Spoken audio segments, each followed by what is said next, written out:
杨紫春晚身份被调侃，肥肥老气，被王冰冰碾压，堪比赵今麦。2023年，杨紫将再次受邀登上春晚，与大家一起过年。这也是杨紫自出道以来第5次登上春晚，令人期待。从杨紫历次春晚彩排来看，她的状态可圈可点。在春晚即将正式开演之际，杨紫也登上了春晚进行中，提前与观众互动，状态却被网友疯狂吐槽。那天，杨紫留着一贯的丸子头，额头的刘海平添了几分柔美。她有甜美的妆容和粉红色的衣服，她拿着话筒畅所欲言。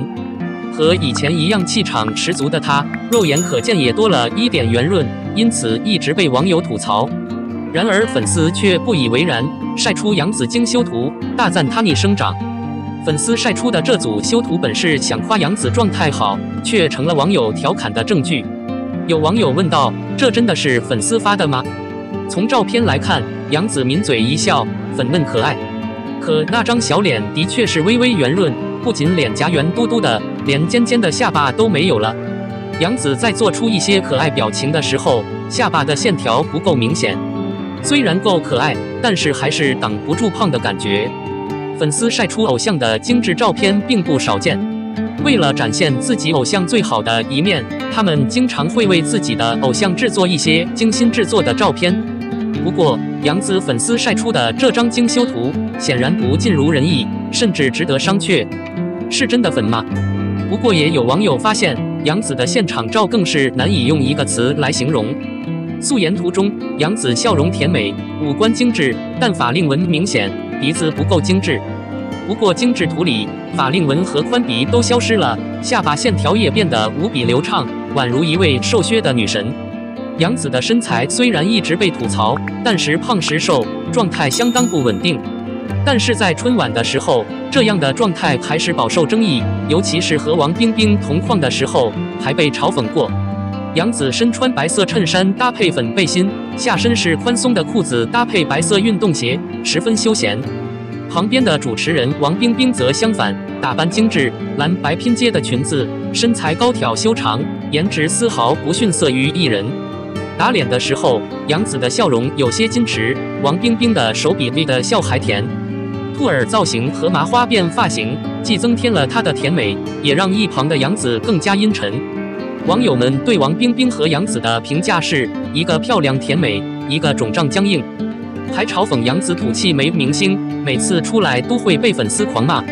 同时，他对杨紫的前任老板欢瑞喊话：“能把这么卑微的人推出来，粉丝都给你磕个头。”其实，除了明显的微胖，杨紫的长相也确实被炒土气，连粉丝都忍不住直言。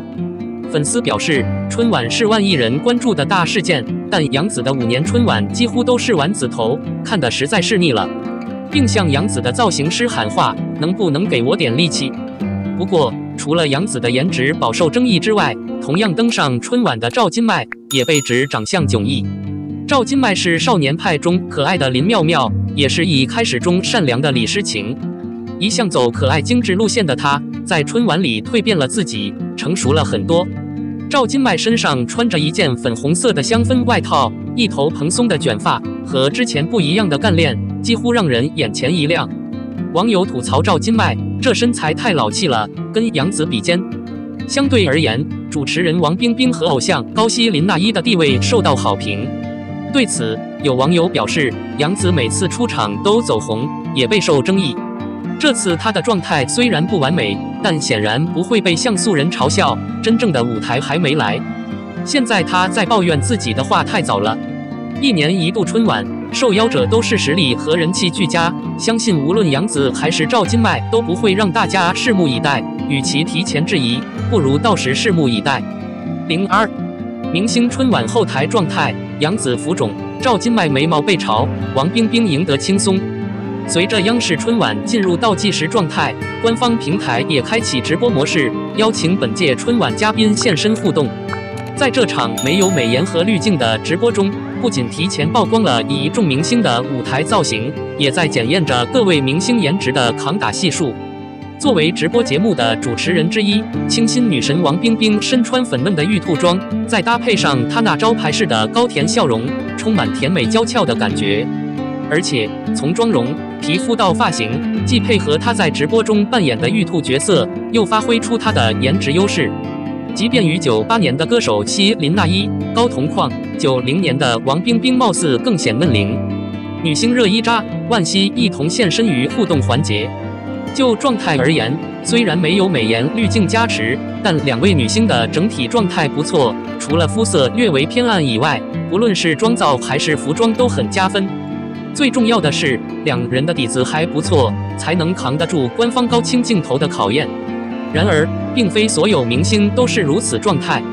例如男星王宝强，一上来就露出他的招牌笑容，同时也在镜头前暴露出他眼角的鱼尾纹。所幸王宝强不走颜值路线，这样的他更具独特魅力。等到欧豪、吴磊登场时，近来较少参加公开活动的欧豪，让人大吃一惊，整个人沧桑许多，特别是他旁边还站着小鲜肉吴磊。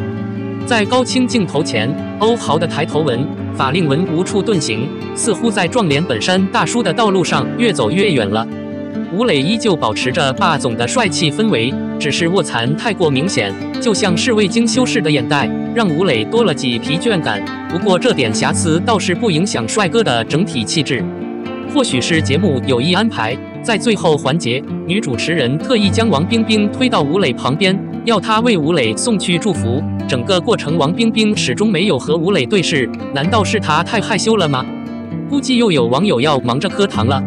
女星杨紫现身之后，直接引发网友疯狂吐槽。脱离了团队的修图神器之后，杨紫的颜值问题暴露无遗，比如脸部肌肉僵硬、浮肿，特别是当她做出表情或是讲话时，脸部的肌肉活动有种分离感。对此，网友纷纷调侃这是后遗症在作怪。另外，杨紫的这身造型也被吐槽太随意，中间部位松松垮垮，上衣部分又太长，让杨紫变成55分身材，充满臃肿土气的既视感。这样的她与王冰冰同框时，瞬间被对方盖过锋芒，以往的美颜滤镜随之破碎。另一位被吐槽状态不佳的女星则是赵今麦，原本清爽大气的小姑娘，因为不适合的妆容导致增龄10岁。其实，赵今麦以往的妆容多是浓眉造型，然而这次的眉毛不仅浓还很长，一直被拉长到接近太阳穴的位置，这样从视觉上拉宽了脸型，让人看起来脸部浮肿，还显老气。即便是粉丝对此也表示无法理解，不明白为何要画出如此离谱的眉毛，甚至要求团队在春晚当日必须调整妆造。在直播同时，官方也提前分享了一众明星的舞台造型，似乎是在为春晚预热。先看看宋轶的这身吊带小红裙，看着很有节日氛围，只是没了美颜滤镜，就连日常营销美貌的宋轶也变得苍老了许多。对比之下，将近50岁的苏有朋颜值依旧扛打，即便面对如此犀利的镜头，乖乖虎依然是帅帅哒。看看马丽这一身红装，更像是表演歌舞类节目，不知是小品需要，还是串场必备呢？邓超则是一身红黑撞色牛仔外套，更显年轻时尚。尽管在这场互动中，明星们的状态各有不同，有人受追捧，有人被吐槽，希望团队可以及时吸收网友反馈，及时调整策略，从而让明星们在舞台上呈现出最佳的状态。03，守望不止2终于发车了。吴波确认反弹，杨超越被认为参加，肖战厉害。观察余年大型演出在传播之时可谓登峰造极，可谓天时地利人和。除了精湛的剧情让观众目瞪口呆外，从节目到演艺人员每个人都很出色，无主配角之分，精湛的演技让观众记忆犹新。因此，在第1部电影结束后，会定期更新记录。最终观察不止让粉丝们失望了，他们尽可能多地转粉。每个人都渴望到他们只是心灰意冷的地步。然而，假设有什么困难，那群人很快就看到了，似乎是大脑不受控制，只剩下肌肉记忆。最近，令人振奋的消息终于在网络上传播开来。在粉丝们久等了很久之后，《守望不止2》终于迎来了送行的消息。据了解，该节目将于1年后的春季开始。虽然时间还很遥远，但大家依然精神抖擞，精神抖擞。基本上最后有一个时期的结果，我们只需要谨慎地站在一旁，并期待它的传播。相信范闲日后会与暗势力一战。他们都知道他终究会赢，都渴望看到他和鸡腿小姐开花结果，表示将有一场婚庆秀，显得格外认真。同时，此次泄密事件也曝光了部分艺人的黑名单，引发了网友的关注。要知道，最惨的还是扮演庆余年的陈道明。在此之前，他的工作人员澄清说他们再也不会参加比赛了。于是，在接下来的一季中，没有哪个情敌不暴躁自大，让无数老粉们唏嘘不已。大家应该知道，陈道明饰演的清君是下一季的正片，但一般不是陈道明饰演的。尽管如此，也有令人振奋的消息。网络上还传出吴波将不会再出演陈萍萍一角，暗示老艺人一个个缺席。这让粉丝们实在是忍不住多想了，纷纷表示怎么看，范闲本尊还是真正的范闲，简直是人为造作。于是有网友看不下去了，纷纷跑到评论区询问吴波色，希望得到一个无误的消息。没想到会得到答案。吴波色在评论区回答网友提问：庆余年2里还有你吗？没想到吴派克直接回答是，只有2个字，让我们知道吴波色肯定会回来，陈萍萍不会改变。不过网上也有消息称，在观察不止2中，杨超越被认为是在扮演年轻的叶青梅。消息一出，迅速引发网友热议和提问。对于杨超越，大家并不排斥，她长相正派，身材好，老装扮相精彩。只是她的演技实在是不行，她觉得自己在叶青梅身上另辟蹊径，不会得到众人的认可。于是不少网友认为她说的不对，几乎可以肯定是政府逼着杨超越上任的，尽量不要因为她一个人而破坏整个节目或取代她。这太棒了！不过，剧中最让人吃惊的不是杨超越，而是肖战饰演的严冰云。这在初选阶段是可疑的。他的性格，尤其是大结局中他对范闲所伤的那一刀，取决于不同的假设。更何况现在的肖战已经摇身一变成为一流大咖，每档节目都是主播。正常情况下，张若昀很难出演《观察不止2》这个配角。据爆料，严冰云一角将由邓未来出演。虽然他是个艺人，没有什么亮眼的作品，但能得到这样的主场追求，实在是太让人吃惊了。尽管如此，到目前为止，大部分新闻尚未公开。最终会发生什么，就看权威人士对观察余年的新见解了。我不知道你对的思考过程。